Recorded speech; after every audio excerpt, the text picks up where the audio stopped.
Across the rainbow bridge of Asgard, where the booming heavens roar, you'll behold in breathless wonder the god of thunder, mighty Thor.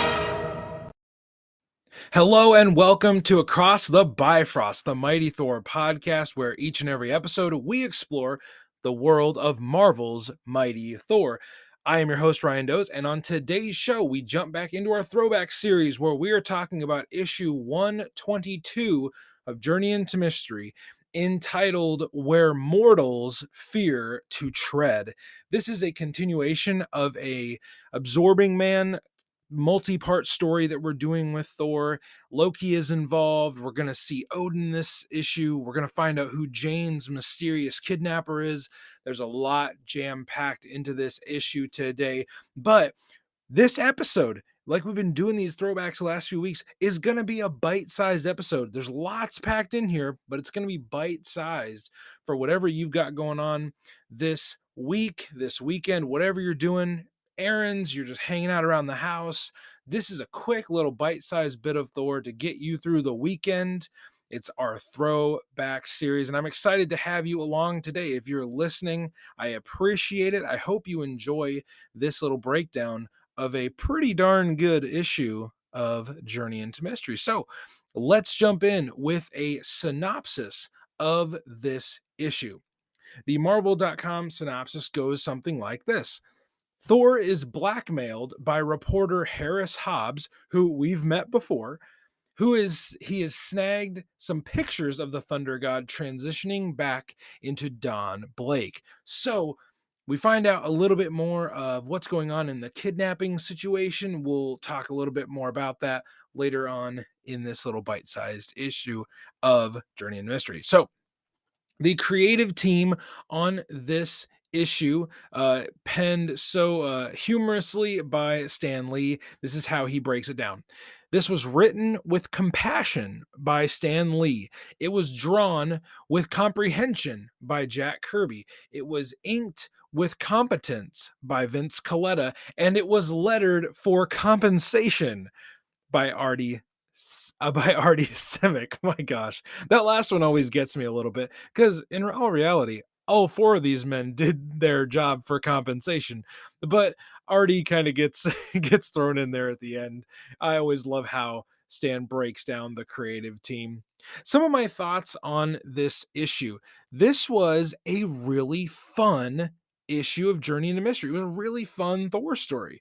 It was pretty layered, which is kind of nice for a Silver Age Thor comic. Not a lot of them are very layered, where you have an A storyline and a B storyline, but today definitely a layered read, and I'll explain a little bit more about that as we go along. We kind of break down the high points and the thoughts that I have on this story. And like I've said in the previous weeks, we're not going to do a page by page breakdown of these issues because I want you to get the highlights. And then when we get to read it or leave it at the end, you can make your decision if this sounds like something that you would want to read or if this is something that's better left for another time.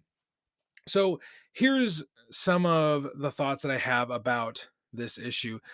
The Absorbing Man is becoming one of my favorite Silver Age villains when it comes to the world of Marvel Comics. He's so hokey. The way he talks is very very bumpkin-ish. He's kind of a brute, and he talks in this weird kind of language, and I love it. I get such a kick out of him. And on top of him being entertaining, he's also becoming a legitimate threat in Thor's Rogues Gallery. Up until now, Thor's Rogues Gallery has been formidable at times, but for the most part, it's Loki. Loki is the main rogue. We got to see Mr. Hyde and Cobra show up a few times. We've seen the Executioner and the Enchantress, people like that. But the Absorbing Man is starting to become a recurring villain, and he's becoming a legitimate threat for the God of Thunder in these Silver Age stories. And this multi-part story that we're in the middle of right now is really showing that when it comes to him and how he relates to Thor. So really enjoy that. Speaking of Loki, his plan in these issues is coming to fruition. He a few issues back, he was a captor. He was working for Ylark the Warlock, and he kidnapped him, kind of did a role reversal on him, and he was using his tools, the Warlock's tools, to bring back the Absorbing Man to fight Thor while he was setting up his master plan in Asgard. We see a lot more of his plan coming to fruition in this issue. And we know that the Absorbing Man is a huge part of that plan. Loki wants to use the Absorbing Man's power to absorb the power of Odin, which, if you're even slightly familiar with Thor comics, Odin possesses a power called the Odin Force.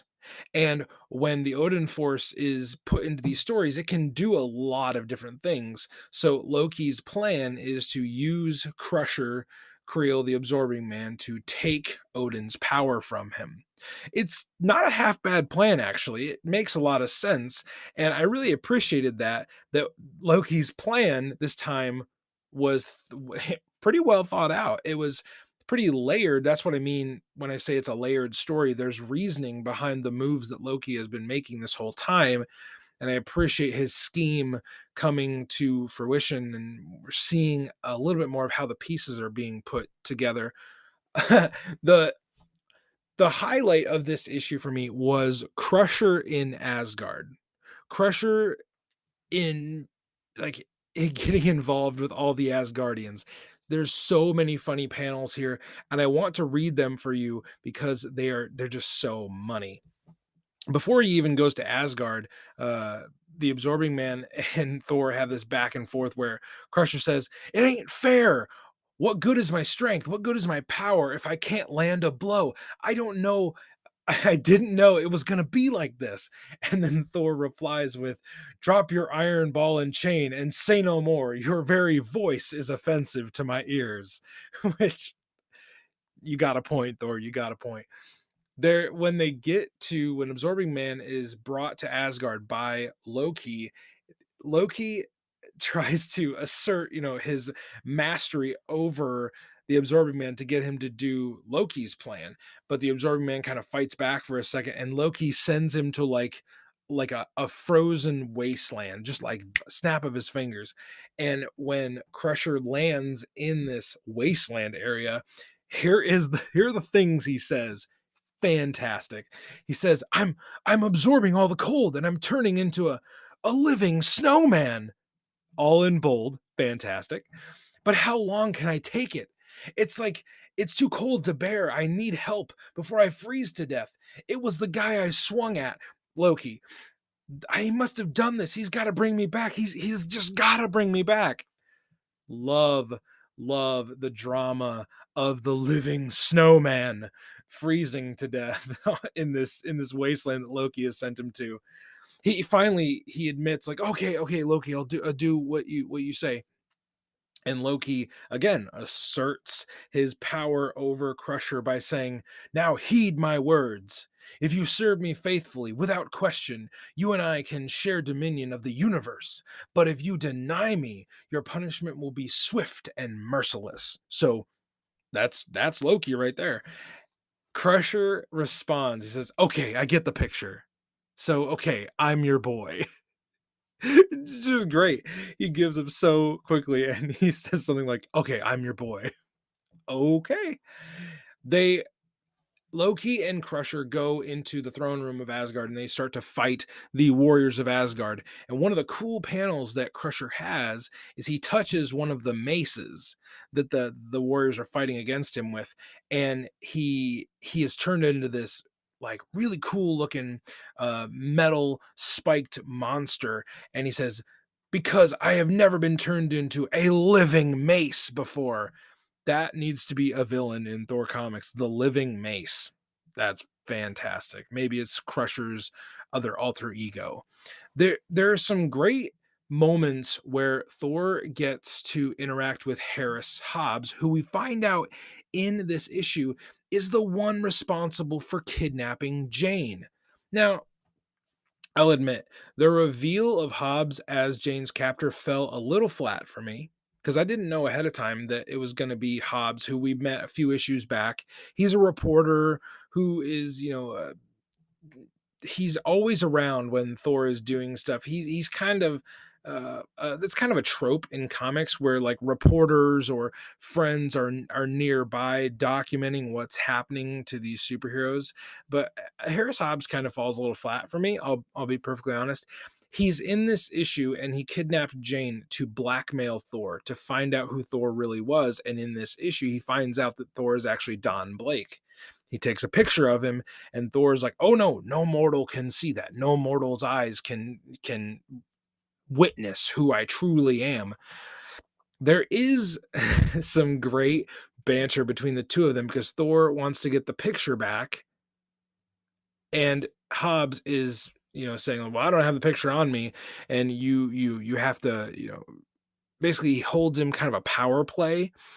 And Thor is sworn not to hurt anybody, so he gets Hobbs to cooperate by a very unconventional means. He time travels with him, and when they go back to like the prehistoric age of the dinosaurs, Thor says, "Okay, I'll leave you here if you don't give up the picture." And Hobbs, of course, doesn't want to be left in the time of the dinosaurs. Thor also takes him to the future of the future of the Earth, where like aliens have ravaged the planet, and our planet is about to collide with another planet. And he's like, "Okay, fine, fine, fine, fine. I'll give up the picture. I'll give up the picture." So Thor, gets him to agree that they're not gonna publish the picture. No one's gonna find out that Don Blake and Thor are one and the same. So that's how Thor kind of deals with that. It was a fun little aside, but I kind of thought the kidnapper angle was gonna be a little more, I don't know, exciting. Maybe we were gonna get a new supervillain out of that. So we'll see where it goes. We'll see. Harris is still around. When we go back to Asgard, the Absorbing Man and Loki are headed straight for Odin. And there's a great interchange between Odin and the Absorbing Man. The Absorbing Man is so like blissfully unaware of how great and powerful Odin is. He mocks him a lot. He calls him Whiskers and Whitebeard and all of these little like snippy, sassy, insults. Odin goes to shoot the Odin force, his power at the Absorbing Man, and the Absorbing Man brings all the power into himself, like his powers suggest. I thought this was a cool idea, and this is actually where the comic leaves off. This is the cliffhanger, and I found myself getting to the end of this actually really excited about where this storyline is going. The next issue in Journey into Mystery is the conclusion of this Crusher, Loki, Odin, Thor story. And I'm really excited to see how it ends because this cliffhanger was so good. The Absorbing Man now has the Odin force, which is nuts. So this issue, needless to say, I feel like I've given it away already that my read it or leave it is yeah, you should go read this. You should go read this.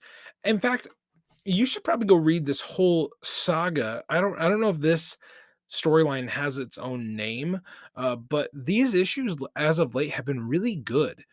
And this story that they're telling over multiple issues has got me actually really intrigued in where this is going. So I'm excited to see the conclusion in the next issue. I would recommend you go read this, friends. This is 22 pages worth your time. The main story is super good. And oh, I forgot the Journey into Mystery story. The Journey into Mystery story is the Journey into Mystery Tales of Asgard story that's at the back of this is a really simple continuation of the journey Thor and Loki are on with the soldiers of Asgard trying to figure out why the Odin sword has been cracked back in Asgard. And the followers of Loki on board the boat, they try to commit mutiny against Thor because he's brought them to this dangerous place, the Sea of Fear. The mutiny doesn't go well, and the soldiers they're fighting amongst each other. But when Balder blows the horn that he had set up in the previous issue, the fighting kind of ceases, and we're kind of back to a stalemate. I think it's one of those like it's almost like cabin fever where they've just been around each other so much and the tension is so high that they kind of fight it out, and they're really worried that Thor is going to bring them to their death, uh, because they're in a really scary place. So it would make sense that they'd be fearful of that. But the issue ends and they're about to go into the jaws of the dragon. So we'll see how that journey continues in the next issue. But overall, definitely go out, read this, real fun read. I'm excited to see how the story concludes in the next issue. That all being said, everybody, this has been our bite-sized Throwback Thor episode of the week. I hope you enjoyed it. If you did enjoy it, I have one recommendation for you today. One thing I would love for you to consider, one thing I would love for you to do is go check out our Patreon. I will do my best to let you all know on our social media channels, but go check out our Patreon. We're putting up a new episode this week, and it's the second edition of my running Patreon show, I've Got Issues, where I actually have two guests come on and talk about the comics that we've been reading as of late. We have a pretty lengthy, fun conversation, and I know you'll enjoy it. So go check out our Patreon. Just for a few dollars a month, you can join the Thor Core, and you can be a part of that exclusive community that we are building over there on Patreon. So go check it out. I will do my best to put a link in the show notes if I can. If not, go check us out on social media and check out the Patreon content that we have for you. That all being said, everybody, hope again you've enjoyed this episode. These are really fun to look back into the history of Thor. So, whatever you're doing today, wherever you're at in the Nine Realms, whatever you are up to, we thank you for joining us aboard the Bifrost.